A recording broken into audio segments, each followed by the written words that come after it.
네, 두 번째 한랭킹입니다. 친일 대 반일.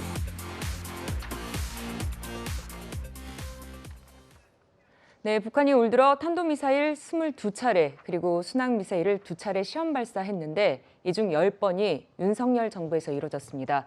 우리 정부는 북 도발에 강력 대응하고자 한미일 합동훈련을 진행하고 있는데 민주당 이재명 대표, 동해상에서 이뤄지는 이 훈련에 대해서 일본 해상자위대가 참여하는 것이 극단적 친일 행위 아니면은 친일 국방 이렇게 주장을 했습니다.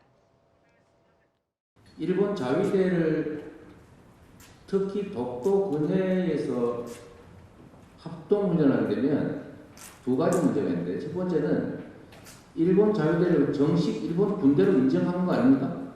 그렇지 않습니다. 그렇게 해석될 수 있죠. 과거처럼 저쪽 남해에서 하면 되는데 일본 근해에 가서 하면 되는데 왜 독도 근처에 와서 합니까? 독도 근처라고 말씀하시면 독도와는 185km 떨어져 있었고 그다음에 일본 본토와는 120km 떨어져 있는 곳을 오히려 일본 본토와 더 가까운 곳에서 했고 그 구역은 그걸 지금 말이라고 하신 겁니까? 독도 남해에서 할 수도 있는 거잖아요. 북한의 잠수함이 활동하는 지역은 남해가 아니라 동해 지역으로 예상을 해서 작전이 예상하는 지역에서 해역 예상한 것입니다. 한미일 합동 군사 훈련을 하면 이게 결국은 한미일 군사 동맹으로 가는 징검다리가 될 수 있다는 것입니다. 일본을 한반도로 끌어들이자는 것입니까? 일본군을? 그야말로 극단적 친일 행위다. 극단적 친일 국방 아니냐. 네, 이재명 대표는 독도 인근까지 자위대가 들어왔다는 걸 문제 삼은 건데요. 여당은 독도 인근은 아니다 이렇게 얘기하고 있습니다. 네, 보면요. 또 성일종 국민의힘 정책위원장은 훈련 장소가 독도로부터 185km 떨어진 곳이다라고 했는데 일본 본토와 120km 떨어진 곳이어서 일본에 더 가깝다 이런 얘기를 했습니다. 정미경 의원님, 통상 북 도발 대비한 훈련 어디에서 이루어지는 걸까요?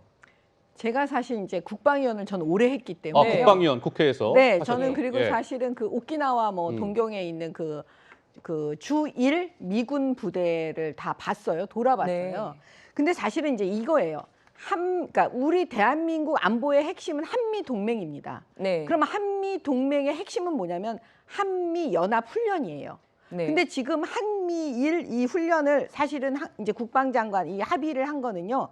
그 문재인 정권 때 2017년 10월에 했습니다. 네. 그거에 따라서 지금 하는 훈련인데요. 일본이 참여할 수밖에 없는 이유가 왜 그러냐면 왜 그렇습니까? 바로 그 일본 영토 내에 미군이 있어요. 네. 그러면 그 미군은 우리 때 우리가 위험해지면 떠야 되는 부대들입니다. 다 참여해야 되는. 그러면 일본 영토 내에 있기 때문에 바로 한미일이 연합으로 할 수밖에 없는 거예요. 그러니까 북한의 핵에 대해서 과연 이제 북한의 이 공세에 대해서 우리가 어떻게 우리의 영토를 지킬 거냐? 우리가 아무리 부정하고 싶어도 우리 힘만으로는 안 되니까 네. 결과적으로는 이 한미 동맹 결과적으로는 그 미군이 일본 영토에 있으니까 한미일이 연합해서 훈련할 수밖에 없는 겁니다. 네. 네. 그러니까 이제 이재명 대표는 한미일 지금 동해 공해상에서 북한의 잠수함에 대응하는 그런 훈련을 한 것과 관련해서 극단적 친일 행위다, 친일 국방이다 이렇게 주장을 하고 있는 반면 여당에서는 이렇게 응수하고 있습니다. 반일 감정을 외교 정쟁에 이용하는 낡은 프레임, 그다음에 죽창가를 부르라고 선동질하고 있다. 그리고 박대출 의원 같은 경우는 2007년에 노무현 정부 시절에 자위대 함대가 인천항에 입항한 사실을 거론하면서 내우 남친, 내가 하면 우호고 남이 하면 친일입니까? 이렇게 응수했고 이게 바로 2007년 노무현 정부 시절에 인천항에 자위대 함대가 우길기를 개양하고 입항해 있는 바로 이 모습입니다. 네. 근데 실제로 그래픽 한 장 더 있죠. 이 한미일 주요 합동 훈련이 진행된 사례들을 보니까 2007년부터 해서 지금까지 이 사례들이 지금 거론이 되고 있습니다. 그러니까 문재인 정부 시절에도 여러 차례 진행이 된 바 있죠. 근데 최진봉 교수 보시기에는 이재명 대표가 이러한데도 불구하고 왜 이번 이 한미일 훈련과 관련해서 극단적 친일 행위다라고 주장하고 있는 걸까요? 이유가 뭐냐면 저는 이렇게 생각해요. 일본과 우리가 합동훈련을 전혀 안 한다. 그건 아니라고 봐요. 저는 할 수 있다고 봅니다. 한미일도 함께 할 수 있고요. 왜냐하면 북한의 도발에 대응해서 우리가 한미일이 필요하다면 연합훈련을 해야죠. 근데 문제가 되는 건 뭐냐면 일본이 이제 저런 방식을 통해서 우리가 사실은 외교적 문제까지도 연관이 되면서 일본에게 좀 굴욕적인 외교를 하고 있는 거 아니냐 이런 이제 비판 비판도 있는 것이고 일본은 지금 평화헌법을 바꿔가지고 전쟁 가능한 국가를 만들려고 하는 거 아니겠습니까? 거기에 대한 우려를 표명한 거라고 생각해요. 만약에 일본, 저는 한국과 미국 간의 혈맹은 지속돼야 한다고 생각합니다. 어떤 상황에서도. 일본은 항상 경계의 대상이 돼야 돼요. 물론 필요할 때 연합훈련을 하고 북한의 도발에서는 함께 대응해야 되는 게 절대로 필요하다고 봅니다. 네. 다만 일본이 전쟁 가능한 국가가 되고 그 국방력을 강화했을 때 그것이 우리가 예전에 일본이 우리를 침략해서 우리를 지배했던 시대도 있었고 일본이 보여주는 독도 영유권에 대한 분쟁도 그렇고 만약에 지금이야 연합훈련을 하지만 독도 분쟁 나서 만약의 경우에 한일 간에 국지전이라도 도발이라도 일어나게 되면 또 그것도 어떻게 할 겁니까? 이런 부분에 대한 우려를 전달했다고 저는 생각해요. 예. 그래서 한미일 연합훈련 자체를 저는 비판했다고 보지 않고요.